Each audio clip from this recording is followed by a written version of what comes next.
आज अंतर्राष्ट्रीय बालिका दिवस पर सचिवालय में माननीय शासन सचिव के पाठक महोदय की अध्यक्षता में बालिका सुरक्षा एवं संरक्षण विषय पर एक कार्यशाला का आयोजन किया गया था, जिसमें वीडियो कॉन्फ्रेंसिंग के जरिए संपूर्ण राजस्थान के जिला कलेक्ट्रेट के पदाधिकारीगण तथा ब्लॉक स्तर पंचायत स्तर के अधिकारीगण, आशा सहयोगिनी व आंगनवाड़ी कार्यकर्ता इत्यादि कार्यशाला में जुड़े। इस कार्यशाला में मुख्य वक्ता के रूप में सुनीता मीणा, अतिरिक्त पुलिस उपायुक्त ने सभी को संबोधित किया तथा महिलाओं व बालिकाओं के लिए निर्भया स्क्वाड कैसे कार्य करती है इसके बारे में संपूर्ण राजस्थान को जानकारी दी। शासन सचिव महोदय ने उन्मुक्त कंठ से निर्भया स्क्वाड के द्वारा किए गए कार्य की प्रशंसा की। ज्यादा होता है उस स्थान पर ये गश्त करती हैं ताकि उन महिलाओं के साथ किसी भी प्रकार का असम्मानजनक व्यवहार ना हो, यानी उनके साथ छेड़खानी ना हो। ये जो गश्ती दल की बात मैं आपको बता रही हूँ, ये सभी जिला स्तर पर है। वहाँ कहीं इनकी संख्या ज्यादा है, कहीं इनकी संख्या कम है। जयपुर में 215 हमारी महिला कांस्टेबल निर्भया स्क्वाड के अंदर तैनात हैं और आपको ये जानकर अच्छा लगेगा कि इन्होंने इस बार जो कोरोना काल में अपना बेहतरीन छाप छोड़ी है। जयपुर के अंदर बहुत बेहतरीन काम इन लोगों ने किया है। आपने इनको देखा होगा, आपके क्षेत्र में भी नीली वर्दी के अंदर कहीं ये स्कूटी पर रन करती हुई नजर आती है, तो हमारे यहाँ ये मोटरसाइकिल पर, व्हाइट कलर की मोटरसाइकिल पर चलती हुई नजर आती है। और ये जो लड़कियां हैं ये वास्तव में स्मार्ट कॉप हैं। स्मार्ट कॉप से मतलब इनको मार्शल आर्ट्स में दक्ष है, सेल्फ डिफेंस की इन लोगों ने ट्रेनिंग ली हुई है, सारे हथियार चलाने में दक्ष हैं, साथ ही इनको कानून के बारे में सारी जानकारी है। तो एक बेसिक ट्रेनिंग के बाद भी इनको ट्रेनिंग दी गई है ताकि ये कमांडो की तरह काम कर सके अपने क्षेत्र के अंदर। एक एक लड़की 10 को पछाड़ने में सक्षम है। तो बहुत ही बेहतरीन टीम है ये लेडी पेट्रोलिंग टीम की, हमारी जो गश्ती दल है हमारा, उसकी निर्भया स्क्वाड। और इसका नारा भी यही है कि आप निर्भय रहिए क्योंकि निर्भया आपके साथ है। और आप लोगों को मैं बताना चाहूंगी कि निर्भया जो काम कर रही है इस समय, वो काम कर रही है आत्मरक्षा प्रशिक्षण देने का भी। यानी हमने 1 जनवरी 2020 से हमने शुरुआत की महिलाओं को और बच्चियों को आत्मरक्षा प्रशिक्षण देने की, यानी कि सेल्फ डिफेंस की ट्रेनिंग देने की। आप सभी से मेरा निवेदन है जो मुझे सुन रहे हैं कि प्लीज इस चीज को ज्यादा से ज्यादा आप प्रचार प्रसार कीजिएगा ताकि कई लोग इससे लाभान्वित हो, क्योंकि लोगों को कई चीजों के बारे में नॉलेज नहीं है, ज्ञान नहीं है, और यही कारण है कि उन्हें उन सारी योजनाओं का फायदा नहीं मिल पाता। और ये बहुत बड़ी सच्चाई है कि मैं अपना बेहतर करूं तो क्या फर्क पड़ता है, पर मैं किसी और का बेहतर करूं तो बहुत फर्क पड़ता है। तो हमें किसी और का बेहतर करना है और इसके लिए हमें चाहिए कि हम लोग हमारी जो योजनाएं हैं उन्हें ग्राउंड लेवल तक लेके जाएं, लोगों तक पहुंचाएं, तभी हम सभी का इस स्तर पर रहना सार्थक होगा। तो मैं आपको यही बता रही थी कि हम लोग अभी शुरुआत कर रहे हैं, जो अभी 1 जनवरी 2020 से हमने जो सेल्फ डिफेंस देने की ट्रेनिंग देने की शुरुआत की थी, हमने सेंटर बनाया है अपने पुलिस लाइन के अंदर। लेकिन हमने देखा कि लोग बाग पुलिस लाइन के अंदर खुद चल के नहीं आ रहे, तो हमने कोशिश की कि हम उनके घर जाकर सेल्फ डिफेंस की ये ट्रेनिंग देंगे। तो अब हम लोग उन्हें घर घर जाकर, यानी उनकी सोसाइटी में जाके, उनकी कॉलोनी में जाके, उनकी संस्था में जाकर ये सेल्फ डिफेंस की ट्रेनिंग दे रहे हैं। और आपको ये जानकर अच्छा लगेगा कि जयपुर में हमने 1 जनवरी से लेके 6 मार्च तक लगभग 10,000 महिलाओं और बालिकाओं को सेल्फ डिफेंस की ट्रेनिंग दी है। तो ये जो सेल्फ डिफेंस की ट्रेनिंग हम लोग दे रहे हैं, क्योंकि उसके बाद तो लॉकडाउन लग गया तो हम लोग अब ऑनलाइन काम कर रहे हैं, लेकिन ये जो सेल्फ डिफेंस की ट्रेनिंग हम दे रहे हैं उसके पीछे एक मात्र कारण ये है कि हम चाहते हैं कि बच्चियां और महिलाएं अपनी आत्मसम्मान की रक्षा के लिए, अपनी आत्मरक्षा के लिए स्वयं मोटिवेटेड होए। और सबसे बड़ी चीज उनके अंदर जो इम्पोर्टेंट चीज हम लोग लाना चाहते हैं वो है उनका आत्मविश्वास, क्योंकि जब आत्मविश्वास साथ में होता है तो इस दुनिया की कोई ताकत ऐसी नहीं है जो कि फिर आपको हरा दे।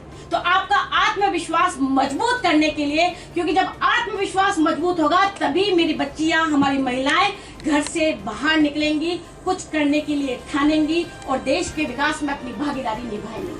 तो उनको आगे बढ़ाने के लिए जो सेल्फ डिफेंस की हम ट्रेनिंग दे रहे हैं, उसमें हम ये भी सिखा रहे हैं कि आपको सारे जो कानून की जानकारी भी हम लोग दे रहे हैं कि हमारे पुलिस के क्या कानून है और अन्य कौन से कानून हैं जिनके द्वारा उनकी मदद की जा सकती है, ताकि वो भी आगे इसका प्रचार प्रसार करें। तो आप सभी भी प्लीज इसको आगे बढ़ाइएगा। ये सेल्फ डिफेंस की ट्रेनिंग, हमारा कहना सिर्फ इतना ही है कि जिंदगी के अंदर हमने जितनी भी जंग जीती है, इतिहास गवाह है, हौसले के दम पे जीती है, आत्मविश्वास के दम पे जीती है। तो ये महिलाएं भी और ये बच्चियां भी अपनी हर जंग जीत जाएंगी अगर हम लोग इनका साथ दें, इनको प्रोत्साहित करें, इनके कंधे से कंधा मिलाकर हम लोग चले। तो यही है कि इनको हम सारी जो महिलाओं को ये कहना चाहेंगे कि आप लोग अपनी दिल की आवाज सुने, आप वो करें जो आप करना चाहते हैं, अपनी लाइफ को जिए। और ये मैसेज आप लोगों को पहुंचाना है नीचे तक कि उन्हें उनकी जिंदगी जीने में हमें मदद करनी है। हर गांव की बच्ची, हर ढाणी की बच्ची, हर घर की बच्ची को हमें सपोर्ट देना है ताकि वो लोग अपनी शर्तों पे जिए, क्योंकि जिंदगी जिंदा दिली का नाम है। मुर्दा दिल क्या खाक जिया करते हैं?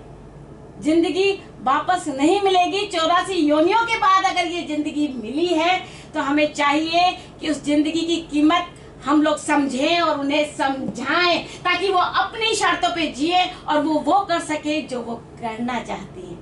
तो यही काम और यही एक तरीका है जो निर्भया स्क्वाड ने हाथ में लिया है आत्मरक्षा कैंपेन के द्वारा, सेल्फ डिफेंस की ट्रेनिंग के द्वारा। हम चाहते हैं कि वो बड़े सपने देखें और उन बड़े सपनों को वो पूरा भी करें, क्योंकि सपने उन्हीं के पूरे होते हैं जिनके सपनों में जान होती है। पंखों से कुछ नहीं होता, हौसलों से उड़ान होती है। तो ये हौसला हम सबको मिलकर उन बच्चियों में, उन महिलाओं में भरना है और निर्भया इसके लिए हमेशा उनके साथ है। ये जो लेडी पेट्रोलिंग टीम है पूरे राजस्थान की उनके साथ है।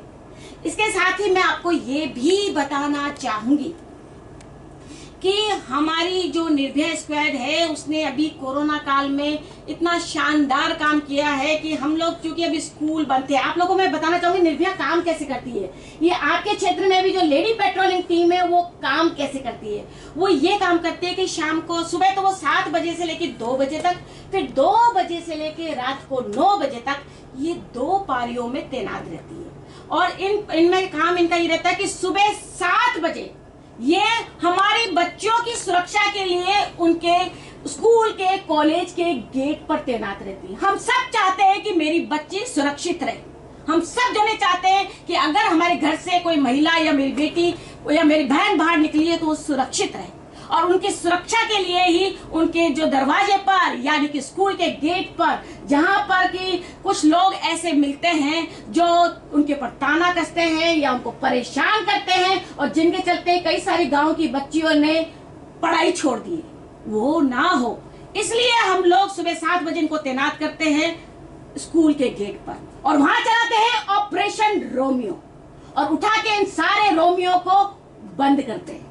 तो उससे काफी हद तक कंट्रोल आया है कि वहाँ के जो स्कूल के जो हमारे प्रिंसिपल्स हैं, स्कूल के जो हमारे टीचर्स हैं, उन्होंने भी हमें काफी सपोर्ट दिया है। बच्चियों में भी काफी कॉन्फिडेंस डेवलप हुआ है। इसके साथ ही हम लोग फिर काम करते हैं इस महिला गश्ती दल को फिर हम लोग लेके जाते हैं बस स्टॉप पे और वहाँ पर जहाँ महिलाएं खड़ी होती है वहाँ इनको सपोर्ट सिस्टम मिलता है ताकि कोई इनसे छेड़खानी ना करे। यहाँ तक कि बसों में भी लड़कियां चलती हैं, फिर ये चली जाती हैं मॉल में, शॉपिंग मॉल के पास में, हाट में, बाजार में, सभी जगह, फिर छुट्टी के समय फिर स्कूल कॉलेज के बाहर। तो लगभग ऐसे 200 पॉइंट हैं जहाँ पर ये लड़कियां तैनात रहती हैं। ये बड़ी पैर में रहती हैं। आपने आपके एरिया में देखा होगा स्कूटी पर नीली वर्दी में एकदम स्मार्ट सी जो हमारी अलग ही कमांडो हैं वो आपने देखी होंगी भ्रमण करती हुई, जिनको देखते ही दुनिया में बहुत जिज्ञासा आती है कि ये कौन सी पुलिस है। तो वो वास्तव में हमारी लेडी पेट्रोलिंग टीम है। फिर ये 4 बजे चली जाती है कोचिंग सेंटर्स पे, क्योंकि अभी जो बच्चियां काफी मात्रा में कोचिंग भी ज्वाइन कर रही हैं 4 बजे, तो 4 से 6 लगभग कोचिंग सेंटर के आसपास ये लोग भ्रमण करती हैं। गश्त करती हैं और चूंकि नाइट कल्चर भी अब डेवलप हो गया है तो खबरों से जुड़े रहने के लिए सब्सक्राइब कीजिए और यहाँ बने बेल आइकन को दबाइए।